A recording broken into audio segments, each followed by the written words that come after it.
నమస్తే K25 స్వాగతం సుస్వాగతం.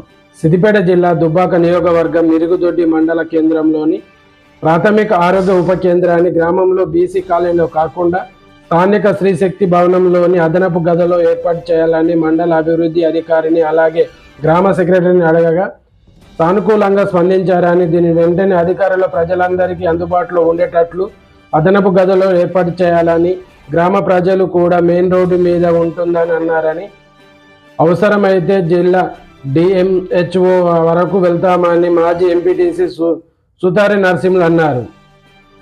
చూస్తున్నానని మరిన్ని అప్డేట్. ఉప కేంద్రము గతం నుంచి గాంధీ దగ్గర ఉండేది. నిన్న ఇక్కడ నుంచి షిఫ్ట్ చేసి అక్కడికి బీసీ కాలం కిందికి 1 కిలోమీటర్ లోపలికి అదిలో మన గ్రామ సర్పంచ్ గారు పర్మిషన్ ఇచ్చినట్టున్నారు. అక్కడ కట్టడం జరిగింది. అది చాలా ఇబ్బందికరంగా మాకు దూరంగా మారింది. ఇక్కడ మా ముస్లిం వాడ, కుమ్మరివాడ, చాకలలు మిగతా ఇక్కడి నుంచి అక్కడికి పోవాలంటే 2.5 కిలోమీటర్లు అవుతుంది. కాబట్టి ఊరవతల ఉంది కాబట్టి చాలా ఇబ్బందులకు గురయ్యే పరిస్థితి ఉంది.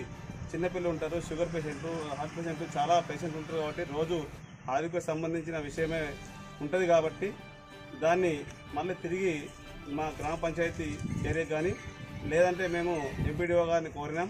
శ్రీశక్తి భవన్లో రూమ్ ఇవ్వమని అడిగినాం. సానుకూలంగా స్పందించారు. సెక్రటరీ గారు కూడా చెప్పినాం, తీసుకోమని చెప్పిండ్రు. ఇక్కడ ఈ 2-3 రోజుల్లో షిఫ్ట్ చేయడానికి మాకు అధికారులు అనుమతించాలి. అదేవిధంగా మాకు తాళపై కూడా అప్పచెప్పాలి. ఎందుకంటే ఇది మెయిన్ రోడ్డుకు ఉంది కాబట్టి ప్రతి ఒక్కరు రావడానికి మంచిగా ఉంటుందని. ఇది గవర్నమెంట్ బిల్డింగ్ కాబట్టి చాలా బాగుంటుంది అనుకుంటున్నాం. మేము ప్రైవేట్ చూపించడానికి సిద్ధంగా ఉన్నాం. కానీ మాకు గవర్నమెంట్ వాళ్ళు డబ్బులు కిరాయిలు ఇవ్వట్లేదు అని తీసుకెళ్ళి అక్కడ పెట్టారు. చాలా ఇబ్బంది జరిగే పరిస్థితి ఉంటుంది. కాబట్టి ఆరోగ్యం అనేది ప్రతి ఒక్కరికి మనకు మంచిగా ఉంటుంది. కాబట్టి మాకు ఇది ఊర్లోనే ఉంది కాబట్టి ఇది అనుకూలంగా ఉంది. దీనికోసం మేము గ్రామస్తులం అందరం కూడా ఏకీభవించి మా గల్లీ నుంచి కానీ మా గ్రామ పంచాయతీ నుంచి కానీ అందరం కలిసే ఈ నిర్ణయం తీసుకోవడం జరిగింది.